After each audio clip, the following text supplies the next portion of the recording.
Good evening, everyone. We're going to get started. I know we're going to have some people coming in late. So we're at the third of our 4-week course, and tonight we're going to hear from two people. We're going to hear from John Abbotsoglu. I'm never going to get this right, John. And also from Paul English. I can pronounce Paul's last name. And we're going to talk first about the extreme weather and catastrophic wildfires in California, and that will be John. And then Paul will follow talking about climate change and health effects. And John's research interests span the whole spectrum of meteorological, climatological, the continuum in both basic and applied scientific questions. He does research on atmospheric circulation and manifestations over the western part of North America, including the teleconnection regimes, monsoon surges, and drought. And he has a number of important research projects on fire. He is a contributor to several large multi-institute agency grants to assess climate impacts in a changing climate by devising methods to bridge the gap between global climate models and the scales that are needed by the research community and by stakeholders. He grew up in California, first in Fullerton, and then later in the Bay Area. He got his BS from UC Davis and a PhD from UC Irvine in the Earth System Science program there. He did a postdoc with one of the speakers that we had last week, Kelly Redmond, and he was telling us over dinner that he learned from Kelly that the more slides you have, the better, and the more lines and the more text on the slides, the better they are. So he's got 560 slides. Maybe not. And he was an assistant professor at San Jose State, and he's been a professor at the University of Idaho in Moscow, Idaho for the last 3 years. And John has his parents with him here, and it's good to have all of you here. John?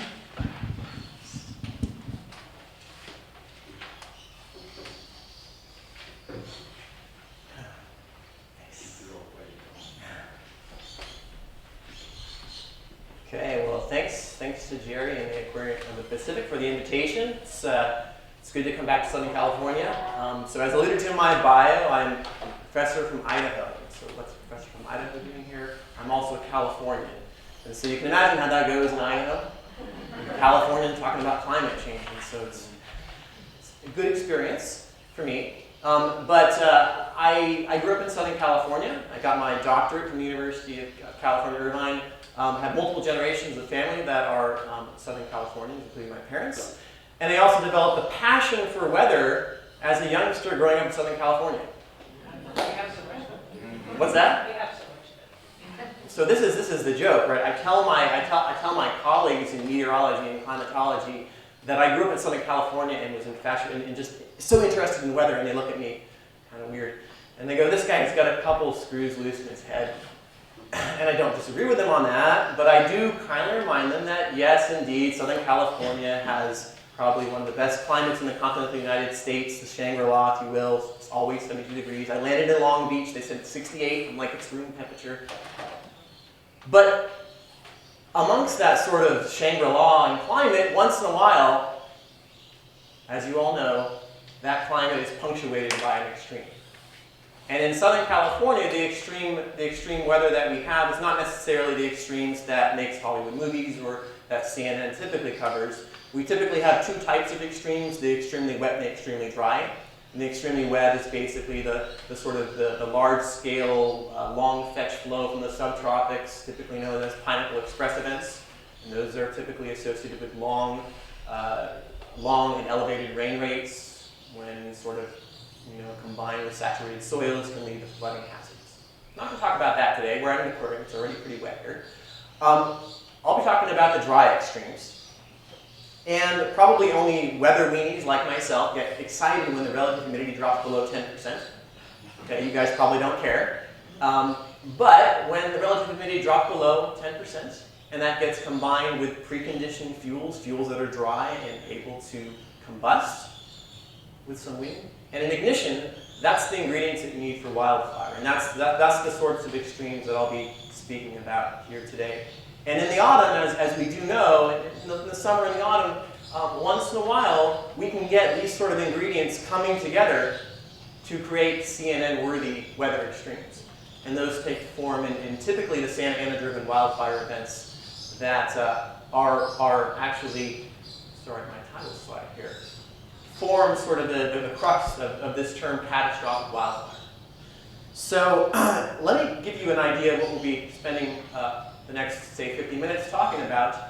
And by the way, I'm an assistant professor at a university, and I'm frequently interrupted, sometimes by good questions, more often by cell phones. So do stop me if you do have a question. Okay? I'm going to spend most of the time talking about these ingredients. What do you actually need for wildfire? And probably as people who live in Southern California, we probably have an idea of what those ingredients are. I'll be giving you kind of our sort of a best state of the knowledge on wildfire and thinking about the ingredients from the ecology perspective, from the climate perspective, and then from the extreme weather perspective. Okay? We'll be going through those processes, and we'll be thinking about sort of the ingredients you need for a wildfire. And then we'll be looking at sort of the climate change projections and thinking about how climate change might influence those different ingredients. Okay? So let's talk about the problem. Here's the problem. You guys have too good of a climate. Okay? This is the problem. Yesterday, I live in Moscow, Idaho. Yesterday we had snow in the morning. Okay? And it's probably going to rain for the next 2 months. But in much of coastal California, you have a very long dry season. Okay? And this map sort of depicts that, right? This is the percent of annual precipitation that falls in the 8 months between March and October. A long, long dry season, Mediterranean climate in terms of the precipitation signal. And this long dry season attracts population. Y'all actually would like to be outside and enjoy the nice weather that you do have. And it's long, 8 months, right? 8 months of nominal precipitation. And so we obviously can look at maps of where people live, and we see large population clusters typically in these areas, specifically in Southern California. Now, unfortunately, when you have large populations in areas that have a very, very long dry season, as you get further and deeper into the dry season, your fuels, your vegetation, continually dry out. Okay? When you couple humans along with fuels that are continually curing and curing, that's sort of a recipe for wildfire potential. And so this term, catastrophic, actually really involves several different perspectives. And this is a figure here from a relatively new report of the IPCC, which is talking specifically about extremes, and specifically thinking about how extremes develop and specifically impacts. Okay? In Idaho, in the middle of a wilderness area, if there's a fire, are there impacts that humans necessarily notice? Maybe, maybe not. Okay? Certainly, though, if there's a fire, even a small fire, that's located in what's called the wildland-urban interface in Southern California, people notice. There are impacts. And the number of dollars spent fighting that fire, and probably the health impacts to humans nearby, quite a bit larger. So in terms of how to make a catastrophe, specifically one associated with weather extremes, you need the physical environment, so that's weather and climate, right? But where that actually intersects with vulnerable populations and populations that actually are exposed to that threat. When those things, these sort of three things converge in the Venn diagram here, this is where you have potential disaster, hazards, and catastrophe. Okay? I'm going to be spending most of my time talking about the aspect on the physical side, but we will be interjecting this concept of how do we actually try to avoid fire, and specifically fire impacts, and specifically catastrophic fire. There are things that we can and cannot do. And the things that we can do tend to be over here with how humans interface with the physical and ecological landscape. So, Southern California has been called the most flammable ecosystem in the world. And in fact, Mediterranean ecosystems, defined by having a very long dry season, can get quite dry, okay? And it turns out that we have, I don't know how many people live in Southern California now, but this number is probably maybe a little conservative. A lot of people living in one of the most flammable ecosystems in the world. That's sort of a nice recipe there for threats. And in California in particular, we have about 5 million homes located in the wildland-urban interface. Okay? And this is basically, you can think about this as you head towards the foothill locations, head towards Malibu, people who are living with, and some people who have really expensive homes in Malibu, and some people also who don't necessarily have the expensive homes, but do live in an area where you have your structure next to flammable vegetation.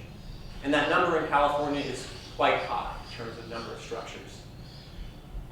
In the last 10 years, there are some interesting numbers about Southern California in terms of wildfire. One number is that we've spent approximately $10 billion trying to suppress fire in Southern California. That's the last 10 years. Okay? This number here is actually represents probably about 50% of the total money spent on suppression for the United States as a whole. Okay? And the reason for that is we have a lot of population living here, the most flammable ecosystem in the world. Okay. What's that? Sorry, birds. So that's what's spent on suppression. If we look at the total losses associated with wildfire, these are things like property losses and sort of secondary losses due to businesses not functioning properly when people are displaced. The number gets quite large. Okay? And these are sort of direct losses. You'll hear a talk later by Paul English who'll be talking about human health, and there are probably secondary effects of wildfire in terms of the long-term costs on human health. Okay? A lot of structures lost in some very large fires in California in the last 10 years, and also 50 people have lost their lives directly in wildfire. About half of those were civilians, half were firefighters, and my wife actually was a firefighter in California for a couple years. She spent a couple years up in Lake Arrowhead. I also have a number of students at the University of Idaho. We actually have the only wildland fire program in the country. We have undergraduate students coming in, getting a degree. A number of those students are wildland firefighters too. So the lives lost is something that we probably actually can avoid. So let me give you a little bit about the history of fire in Southern California. Okay, and then we'll lead into talking about the ingredients. Wildfire has actually been part of the Southern California landscape long before Europeans settled it. The Native Americans actually used to burn the landscape regularly, and they found that it was a renewal process. They could actually derive resources from doing that. Okay. We also have vegetation that exists in Southern California that is actually fire resilient. It's fire adapted, chaparral vegetation that you can see across most of the lower elevations in Southern California. It does come back after a fire. And there's an idea here that basically there's a fire return interval, basically how frequently a fire visits a landscape, of about 30 to 50 years. It tells you an idea of how long it takes between fire events in a given place. We have over time seen an increase in fire frequency in populated areas of Southern California. Now you might think to yourself, how do fires start in Southern California? And your answer probably would be people, not lightning, right?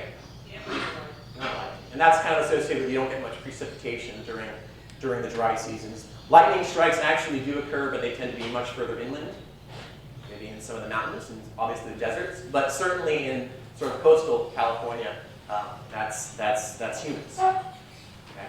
And then finally, while we have seen an increase in fire frequency in Southern California, we've also been actively suppressing fire since about the 1920s across the western United States. We have a very aggressive fire policy, Smokey the Bear, only you, okay? And so we actually have this sort of pseudo balance between suppressing fire and starting fire in Southern California. This issue of actually suppressing fire in other areas of the western United States is a significant problem in allowing for sort of the buildup of fuels. We'll talk about that in a bit as well. So I'm currently a geographer. My training is really in sort of atmospheric science and earth system science. I'm in a geography department where we sort of couple the human and physical interface together. And we also make maps, right? So I'm going to show you lots of maps and figures, not 650. I can't talk that fast. Okay. So here's a fire atlas of Southern California. And what a fire atlas is basically taking polygons of fire perimeters from the past, okay, and then laying them out over the landscape. And so what we're looking at here, basically all the fire perimeters for the last 60 years in Southern California. So you probably can note a couple things on this figure. What do you notice? Well, I know some of the fires are occurring in the exact same locations, and sometimes in a shorter period of time. I know in San Diego that was the case. Like in the past 10 years, they've actually were pretty big ones. Yeah, so you can certainly see sort of these polygons laying on top of one another, so a fire reburns over an area, right? And that's an interesting issue. If we increase fire frequency in an area, you can imagine that after a fire comes through, sort of the vegetation comes back, but if you increase that frequency, you're going to change the vegetation. Looks like the recent years, John, are getting larger compared to the earlier. Yeah. So you see sort of an overwhelming amount of red on this graph, right? And the red, there's some 60s here, which kind of looks red, but from 2000 to 2009, that's occupying a lot of this figure. It looks like we're holding the interval of 30 to 50 years, though. If you look up by the Malibu area, you have the 2000 to 2009 color overlapping the ones that are 50 to 30 years apart. So it is working for the interval in some places. Right. So one thing you can think about is you can't necessarily have a big fire in an area that doesn't have that much vegetation in it, unless you have vegetation growing back rapidly. So that's one thing. And that's why this sort of 30 to 50 year interval is what people think about. It looks like there's a lot more fire on public land. A lot more fire on public land. So you're not seeing much fire. Yeah, that doesn't work, right? You're not seeing much fire down in here, right? And so, It's concrete. yeah, good. So next thing is this is the last piece I wanted you to think about was how much of the area that has burned actually has vegetation on it, right? Or actually vice versa. I'll show you a map here of vegetation types in Southern California, and what you'll probably quickly notice is that most of the area that has had vegetation is burned. Okay? So we've created our own sort of corridor here with urban area where we're not going to have that occurring. Noticing the area east of San Bernardino in particular, that's 2000, 2009, I wonder if some of that's the desert area that's just now burning because of the cheatgrass coming in. Good, yeah. So the desert typically does not burn because the desert doesn't have vegetation in it typically. But one thing that's actually been a significant issue, less so in Southern California, but certainly across much of the Southwest and into the Great Basin, are invasive annual grasses. And cheatgrass and red brome are invasive annual grasses that were introduced for grazing purposes, and they've been quite successful at taking off and basically making the desert, which was once fireproof, into something that actually was not fireproof anymore. And I know Joshua Tree has had a number of fires that have all been sort of 2000 post, as some of the invasive grasses have come into that landscape as well. So that's the map. I also like to look at time series. So here's the time series associated with that. And I've actually broken this up into two different classes of fire. One being Santa Ana fires, and these are number of acres burned per year, going back from 1948 to 2010.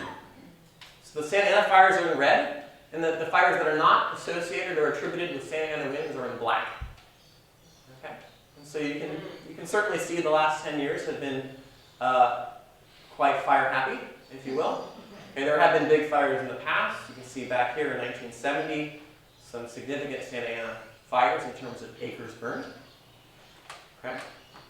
But certainly, if you look at any sort of 10-year period, the last 10 years have been unique in terms of the highest. Okay, so there are a number of views on these changes. What's responsible for these changes? There are all experts, people actually out observing fire. Right? They've come up through some training. They sort of know how to manage and deal with fire. And they're noting changes. And so here's just a couple quotes from significant people in the U.S. Forest Service talking about fires burning hotter and bigger, the biggest fires being more aggressive and more difficult to contain. We'll talk about those big fires specifically in a little bit, And then of course we have this comment saying that it's a big problem. It's sort of a wicked problem. You have vegetation, you have people living in an area, and that's just very challenging, regardless of any changes in sort of the physical drivers. So there's a couple main hypotheses, and this problem that I showed you here, looking at sort of how fire has changed over the last 50 years, is not isolated to Southern California. It's actually something that we see all across the western United States.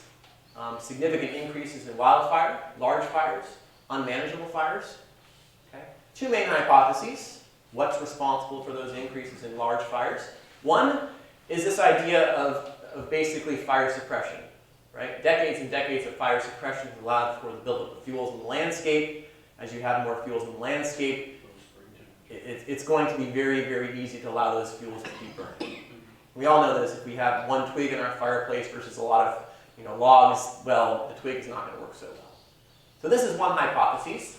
However, what we do know is that even if we have a forest that's heavily stocked, if we have a relatively cool, moist summer, we won't have wildfire. So the other hypothesis is that climate is actually driving this, and there's several different ways in which we can look at that, but basically warmer springs, warmer summers, earlier snow melt allows for vegetation to green up earlier, brown down earlier, fuels to be drier longer. And the longer they're drier, the more opportunity you have for large wildfire. So a couple more about the processes of wildfire. We'll be talking a lot about climate and wildfire, obviously, and then I've mentioned this idea of vegetation being sort of a prerequisite for wildfire. Right? If you don't have vegetation, you're not going to have fire. Okay? So we can think about how this sort of continuum fits together, how climate influences vegetation and how vegetation influences fire, but also how climate directly can influence fire. And so usually fire ecologists like to use triangles. Apparently 3 is about it. That's about all they can handle. I'm not a fire ecologist. My wife is, so it's okay. So let's talk about a couple of these connections. And specifically this first one, how basically climate determines or helps determine the distribution of vegetation. Okay? And these are so-called bioclimatic envelopes. Basically, under certain energy and moisture controls, you're going to get this type of vegetation versus this type of vegetation. And so here's a map of, first, sort of climate in Southern California. These are just a couple fields here. Right? These are maps here that show us the sort of climatological precipitation, how much precipitation we average in January. Right? We know obvious climates. As we go towards the mountains, we get a lot more precipitation. There are always a few spots that you just look at. You look at the TV weather reports and you go, how did they get 10 inches of rain? Convergence of moisture up a steep slope topography, and you can squeeze that out. We know this is true about moisture. And then clearly, we're in Long Beach here, and this is a good place to be, obviously during the summer as the sort of the inland areas heat up significantly. So there's a very strong sort of gradient, both in moisture and in temperature. And those things come together to basically help us describe the spatial pattern of vegetation in Southern California. Right? So this sort of relates to some of these other earlier points. Is why don't we see much fire in sort of the gray area in here? Well, that's urban land. Okay, so we've already modified that. It's not going to burn. But what you can see basically on this map, there's several colors. The only colors you really want to pay attention to here are sort of the brown, the brownish, and the greens. The browns are the sort of shrublands, the chaparral. Right? These are the sort of the vegetation that you see in the lower elevations.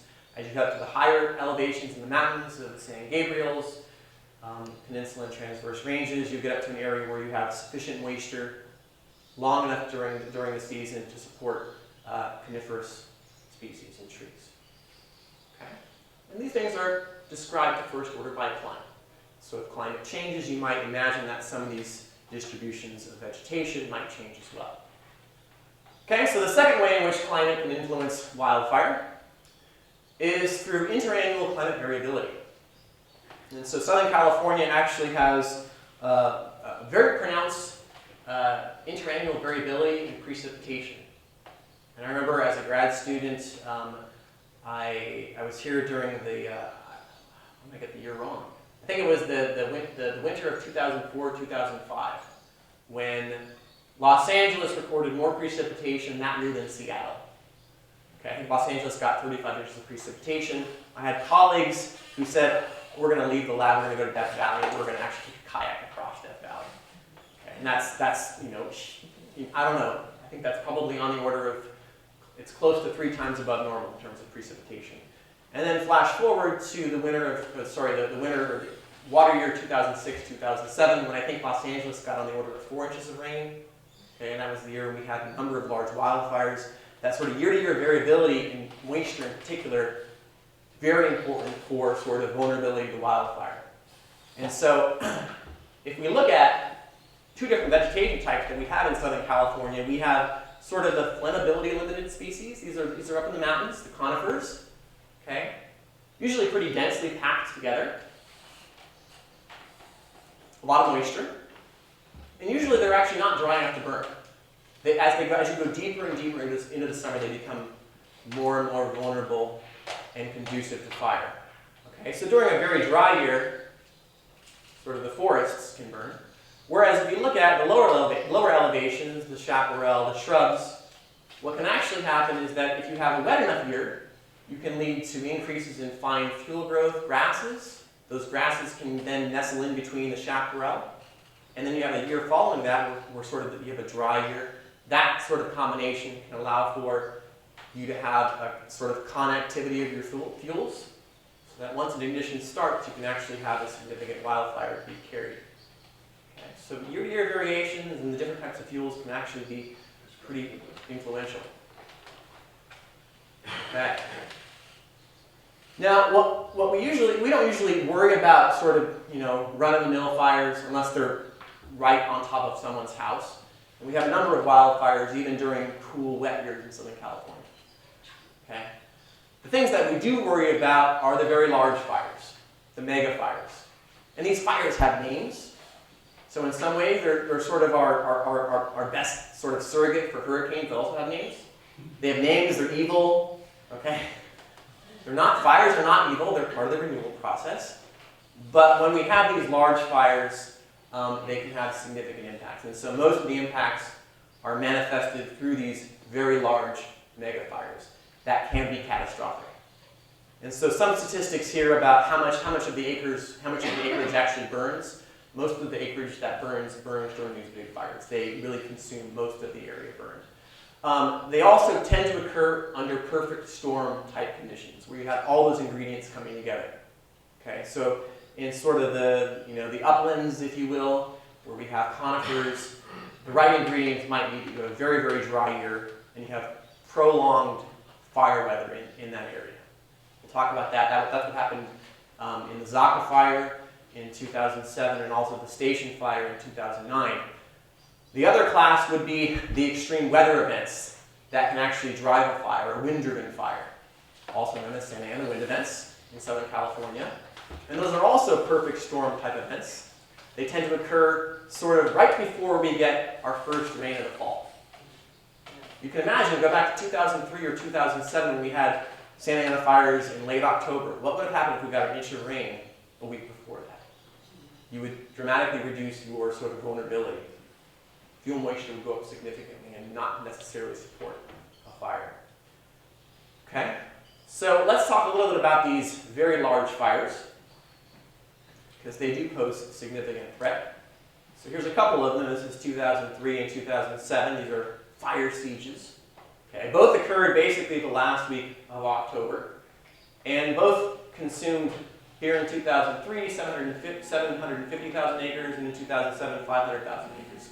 Took a number of homes, took a number of lives, cost a lot of money, immediately and post-fire.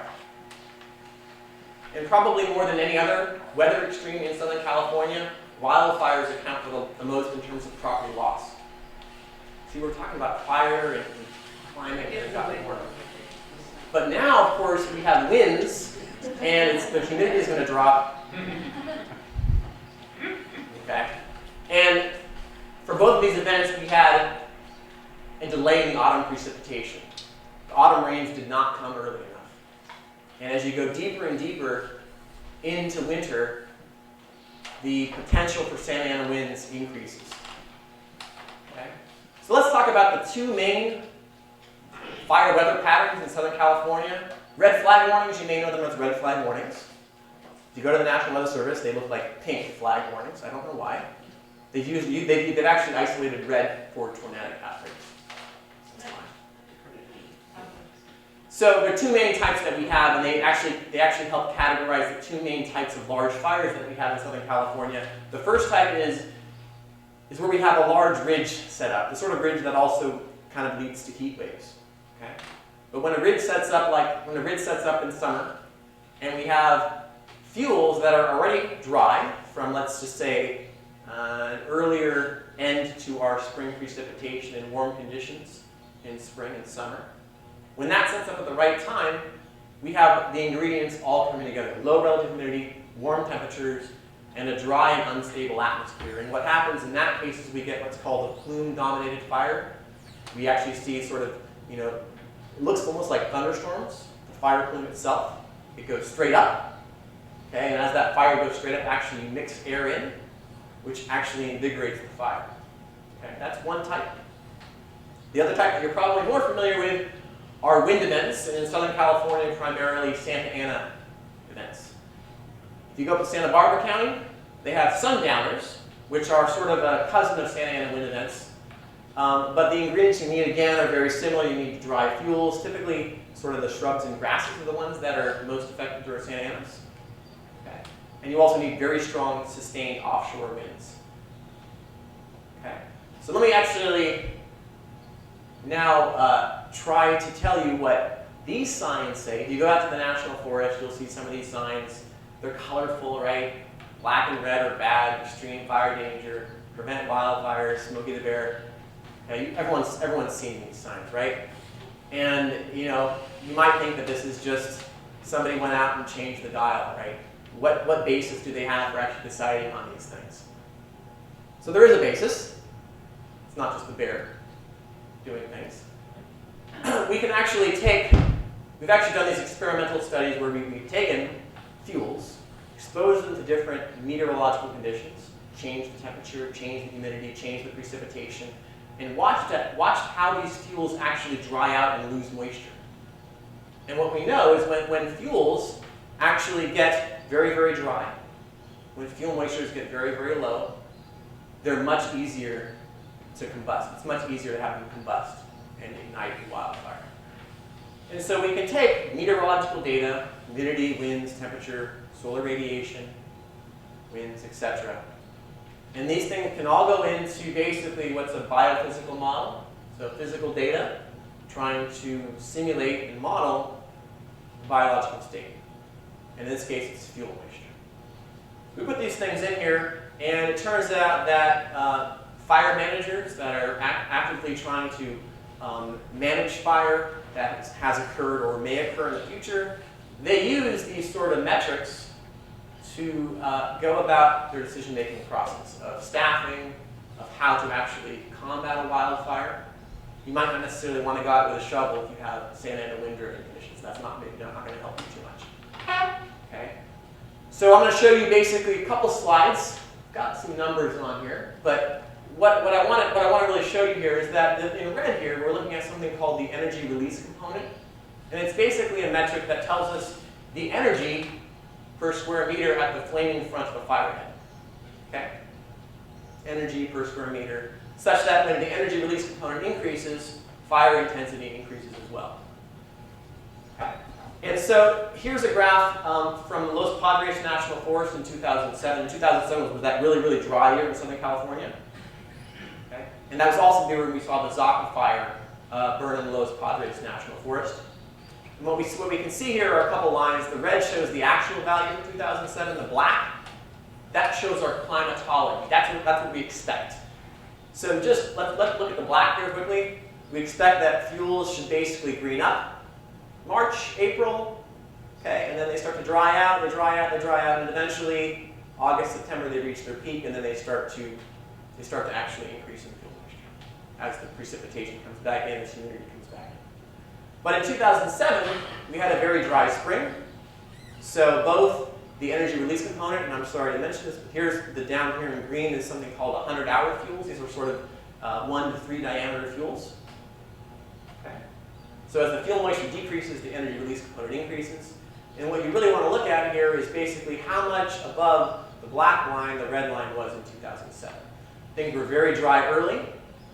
Things greened up early, they dried out, and for about here on the order of 3 months, from say June through August, we had what's called critical fire weather conditions. Fuels were critically low, very vulnerable, and on and around in about July 15th or so, fire ignition, actually July 4th, I think it was July 4th. July 4th is always an interesting time of the year for fire in Southern California. We had an ignition start, and because fuels were so dry, things were ready to go. Things were quite ready to go. What's the green line here? The green line here is the 100-hour fuel moisture. So basically, you can think about this as being sticks that have a diameter of 1 to 3 inches. And these, by the way, are dead fuel moisture. So basically, you know when you go into a forest, you see that there are trees living, and then there's also some branches on the ground. Branches on the ground dry out first because they're not alive, right? And so those ones dry out first. And of course, if there's fire, those ones are going to actually burn first. They're going to dry out the sort of vegetation that's alive and make those quite crispy as well. What's the 100-hour? 100-hour refers to the amount of time it takes for the fuel to equilibrate with atmospheric conditions. So if you were to take one of these sticks and make it super wet, and then put it out into the environment, it would take 100 hours for basically that fuel to be equivalent to the atmospheric conditions. Okay. So here's another way of looking at fire history in Southern California. And in this case, we're looking at 100-hour fuel moisture. So this is our January through December on the x-axis. So fuel moisture is high in the wet season, as we might expect. It dries out as we go into spring and into summer, right? So this is the line that's shown here in black. And the envelope here shows our sort of interquartile range. Okay, just a statistic. All of the fires, all the large fires that we've seen in Southern California are shown by a circle on this graph. Okay? And the area of that circle is proportional to the size of the fire.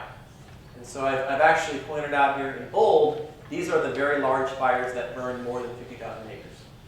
And what you can see pretty clearly is that those large fires tend to occur under the most extreme conditions. This line here, this black line, shows basically the 10th percentile of fuel moisture. And that's what's considered to be critical. Once we get below that 10th percentile, red flag warnings go up. You know, you see signs saying don't do anything stupid before, say ban campfires, etc. Okay? We get really low below that, like we see here in 2007. This is actually the big circle here. That's really ready to go. When you look at this graph here, you see that there's basically two main times when we see large fires in Southern California. There's kind of the summer peak, right? And then there's these ones that occur in October, and you do know which ones are which, right? Santa Ana versus non-Santa Ana driven fires.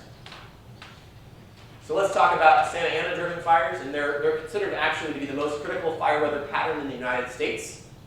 A lot of it has to do with the fact that we have vulnerable populations, but the mechanisms behind the Santa Ana wind events are quite phenomenal. And so they start as a fairly innocent pattern, whereby we have high pressure building up over the interior western United States, so-called Great Basin high pressure. And that Great Basin high pressure builds up during the wintertime. In the summertime, over the interior western United States, you actually have a land surface that's much warmer than the ocean. Okay, so as that land surface heats up, the air molecules next to the land surface become less dense, they become buoyant, and you develop relatively low pressure over the land surface. It's very similar to the sea breeze that we experience here in Southern California. As the land heats up during the daytime, pressure over the land decreases, and that allows for sort of this flow from the ocean to the land. But in winter, the process reverses. When we get one of these high pressures setting up, parking, making a camp over the Great Basin, what we can see here is that this high pressure can then allow for, basically air wants to move away from that high pressure, it wants to move out. The high pressure wants to be eliminated. In doing so, however, air from the cold interior desert, very, very low moisture content, by the way, in winter over the interior desert, that air can then spill out and head towards Southern California. And it does so from a sort of northeast to southwest fashion. And so we see this sort of flow, large-scale flow from the interior to the coast, very, very dry air. And we do know that basically the elevation of the interior desert here is on the order of probably 5,000 feet or so. So that air from the interior desert, very, very dry, then comes towards Southern California. It then is compression. It actually goes through an adiabatic compression. So air is compressed, it's heated, and it's also channeled through the gaps in the mountains. So this is a so-called large-scale atmospheric pattern that, because of its interaction with topography, can result in intensification of local winds, sort of through what's called the Bernoulli effect. Okay?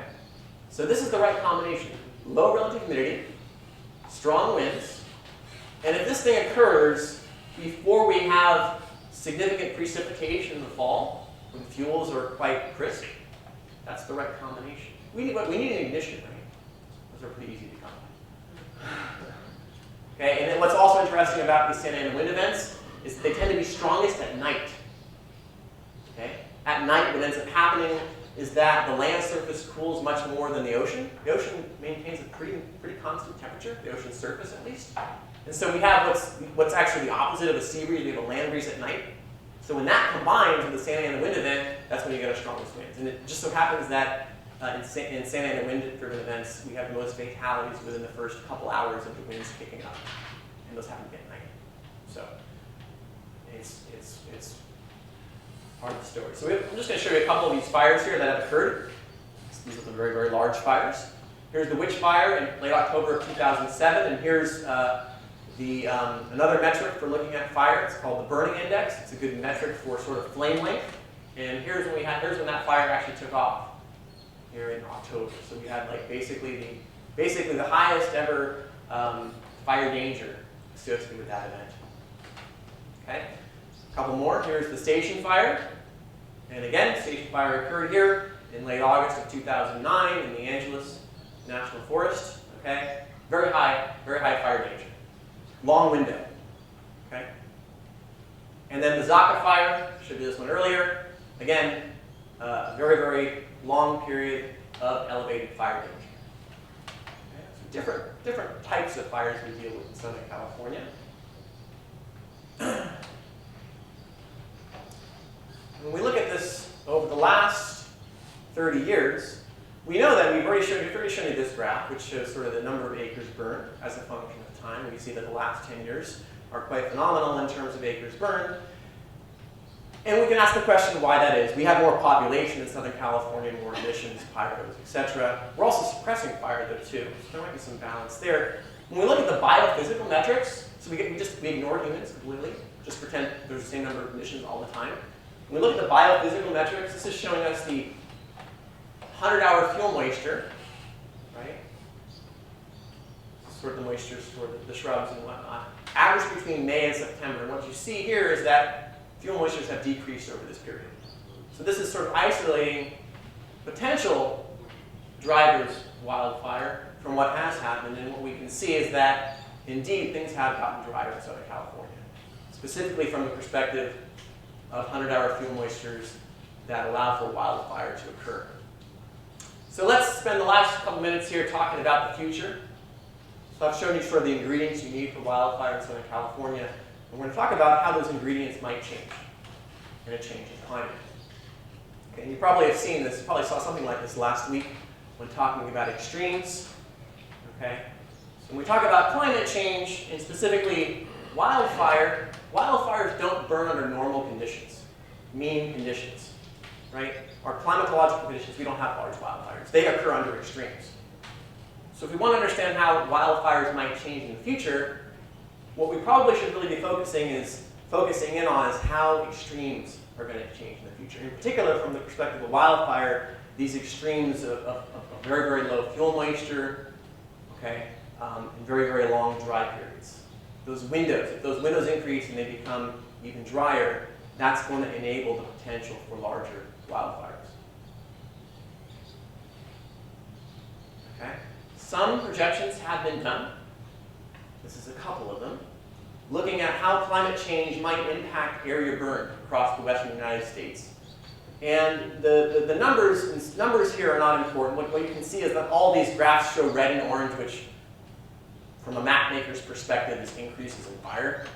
Okay? So they're all saying increases in fire, right? The problem with doing something like this is that fires require several ingredients, and in Southern California they require humans. How we actually interact with sort of the physical atmosphere and our ecology. So I'm not going to show you a projection like this. Instead, what I'm going to do is actually try to hone in on how climate change might influence individual ingredients. And those ingredients come together to actually provide this recipe for wildfire. Okay? So, give you a little insight on how climate change might influence fuel moisture.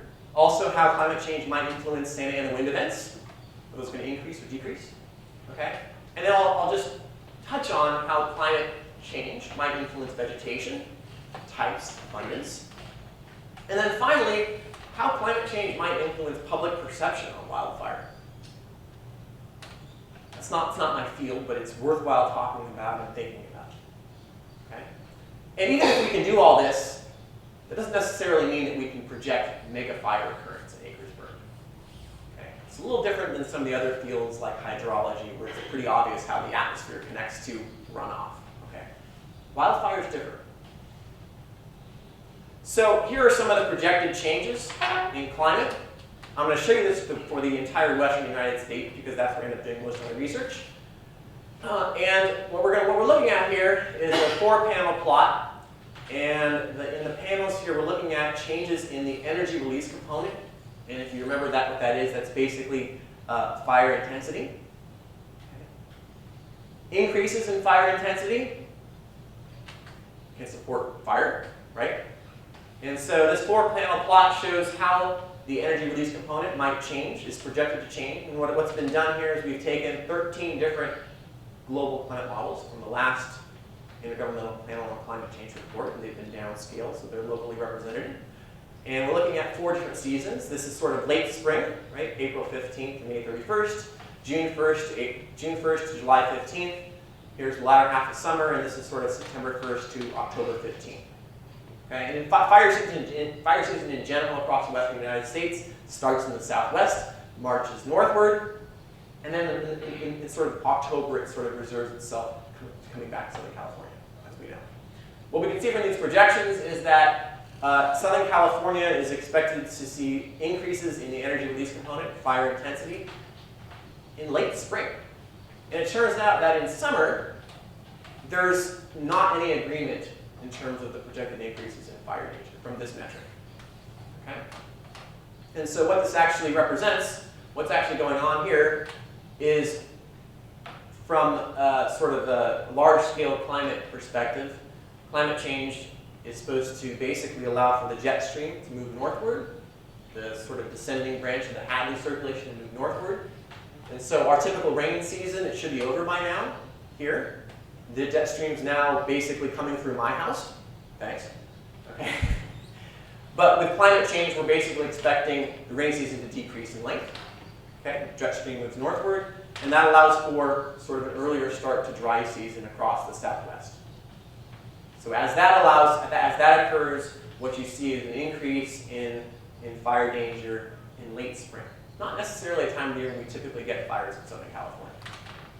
There's quite a bit of a disagreement amongst the models in terms of what's happening in late summer. That's typically a good time for fire in Southern California. Not a good sort of consensus. We don't have necessarily 2/3 of the models agreeing on that. Okay? There are big changes to other places in the western United States. And this graph here shows you basically the same different types of things, but showing it as a function of month. And I won't spend too much time on this, but this is showing here in terms of the 100-hour fuel moisture and those extremes. How many extra days per year do those extremes in very, very low fuel moistures occur. And this graph is difficult to look at, but you can kind of see here in sort of April, May, June, a little bit of increase in Southern California. Not necessarily as bad as other places in the western United States, as you can see by this graph here. Okay. So there is some potential for springs to get drier and fuel moistures to get drier. And that might allow for more fire earlier in the year. So the Zaka fire occurred fairly early in the year. We had a very, very dry spring. That might be something that could occur in a changing climate. The big boy, though, for Southern California wildfire is Santa Ana wind events, and how those might change is obviously an important question. And as I mentioned earlier, these Santa Ana wind events occur when you have very, very cold air over the Great Basin. As the air gets very cold, it allows for high pressure to build up. Looking at the projections for climate change, though, what we see is overall more warming over the land surface than the ocean, particularly in winter. And so this map here is showing basically on the order of up to, and this is sort of the end of the 21st century for an aggressive scenario, on the order of close to 6 to 8 degrees Celsius warming, much more than over the ocean. And so this is going to translate into not as strong of high pressure over the Great Basin, and that's going to weaken the dynamics for Santa Ana wind events. So that sounds like good news, right? The problem with this is that actually today our strongest Santa Ana wind events don't occur in fall, they occur in midwinter. And they don't pose a threat for fire because we've already had precipitation, the fuels are not cured. So it's really about how these things are going to sync up. Even if Santa Ana winds decrease in the future, if we have delay in autumn precipitation, that's going to make us more vulnerable. Fuels are going to be drier, they're going to be ready to go. That's something that we don't know right now. We do have some interesting examples of fires in spring, and this one occurred in 2007 in Santa Barbara. It's called the Jesucita fire. It occurred here in Santa Barbara, and it occurred during what's called a sundowner wind event. Sundowner wind event is basically when we have high pressure over Northern California, low pressure to the south, air flows from high to low, and it channels through the gaps in the mountains just north of Santa Barbara. Okay? In May of 2009, it was extremely dry. Here's a map of California showing spring precipitation percent of normal. Very, very dry. These reds are saying that it's only 25% of normal in terms of precipitation. Okay. In a climate change projection, we're expecting springs to get drier in Southern California, fuels to get drier in spring and early summer. And the fire managers were completely unprepared for this event. They did not expect anything like this to occur. This was in spring. This wasn't supposed to happen. Okay, it overwhelmed them, number of homes destroyed, and these homes in Santa Barbara are not cheap. Okay? So this might be something that, it's just one event, but we are expecting drier springs, and that might allow for some of these events that are sort of coupled fuel moisture and wind events to occur more frequently in springtime. Okay? We had this one comment earlier about increases in fire in the deserts of California. And another thing we need to think about with climate change is how fuels are going to change. Okay? And this is something that, of course, as you change climate, you can directly influence what vegetation exists there. Right? But also, as you start to change the frequency of wildfire, what that can do is come back and change your vegetation types. If we see an increase in fire frequency in an area, right, the chaparral may not grow back significantly. You might get grasses that come in instead. And grasses have a much higher fire frequency. Okay? The Great Basin has incredible fire frequency, especially with the cheatgrass that comes in. So this is something that we're not 100% sure about how it's going to change. But what we do know is that you can't have fire without vegetation. That's what we do know. Okay? So the last piece here is public perception on wildfire. And in the western United States, we've actively suppressed fire for a number of years. We're actually starting to let fires burn now, not in Southern California, but other places. Because as fires burn, they can form fuel breaks and they can reduce future fire threats. And there are certain things that individuals can do and certain things that sort of government and business can do in terms of changes in fire policy and sort of doing things to reduce fire threat through adaptation. So let me show you one example of what we're doing currently. And this is some work that we're doing for the Angeles and Los Padres National Forest. We're working with the Forest Service there. They currently design fuel breaks. Right? You probably have seen fuel breaks out in the forest. put these fuel breaks out there because a fire comes along, through pretty dense vegetation, and if there's a fuel break, what's going to happen is that fire is going to reduce in terms of, its flame length, etc. The fire is going to slow down. That could stop the fire, but more realistically, what happens is when we try to suppress fire, if we can have a break in terms of fire intensity, fire behavior, that can help us actually contain the fire. So these fuel breaks are put out there. The problem is that they were actually designed with weather conditions from the 70s and 80s. So the question is, can we actually, do we want to stick with this and have super fire suppression vehicles, big tankers that drops slurry, or maybe we want to think about using future climate projections and decide what we need to do in terms of these fuel breaks to have them be able to slow down not necessarily present fire, but also future fire. Okay, so this is a relatively simple adaptation step that we can make to try to prevent wildfires from spreading, especially into the wildland-urban interface where we have property and lives at stake. Okay, so this is my some concluding remarks here. Specifically about climate change, there were those 4 ingredients that I talked about. What we can say to some degree of confidence is that we're going to see a longer window for wildfires. And what that really means is that springtime, which is typically pretty wet, things are pretty green, that's going to dry out. And so our fire season in Southern California, maybe that typically starts, it's actually all year long, but it's going to be maybe shifted more towards the earlier portion of the year. Okay? Same in wind events we don't have a good idea on. We think they're going to decrease in intensity. But again, it's really about the sort of timing of when those events occur relative to when vegetation is available. That's something we're not sure about. Probably the biggest thing that we can control is the way that we actually try to manage and live with fires. Okay, specifically where we rebuild our homes and how we deal with developing proactive ways to reduce catastrophic wildfires. So I think I'm over just a bit. So I don't know if I have time. Thank you.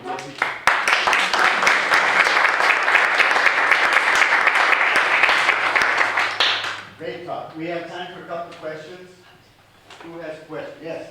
Rick? I'm curious about your comment about the fact that chaparral is semi-fire resistant retardant. Well, I always heard that a chaparral burns, it increases its flammability due to terpene and other things in the more mature chaparral plants. I just wondered how that works together. So your comment was, as chaparral grows, it actually sort of becomes more combustible? Yeah. Yeah, I mean, there's some interesting stuff, and somewhat controversial stuff with whether chaparral is fire resistant or not. Right. We do see that it does grow back in areas. The one concern would be if you have fire frequency increase significantly, that you're not going to have the right sort of successional stage for that chaparral to exist in an area. In other words, the comment was, that I heard before, was that as it gets older, it drops more of these highly flammable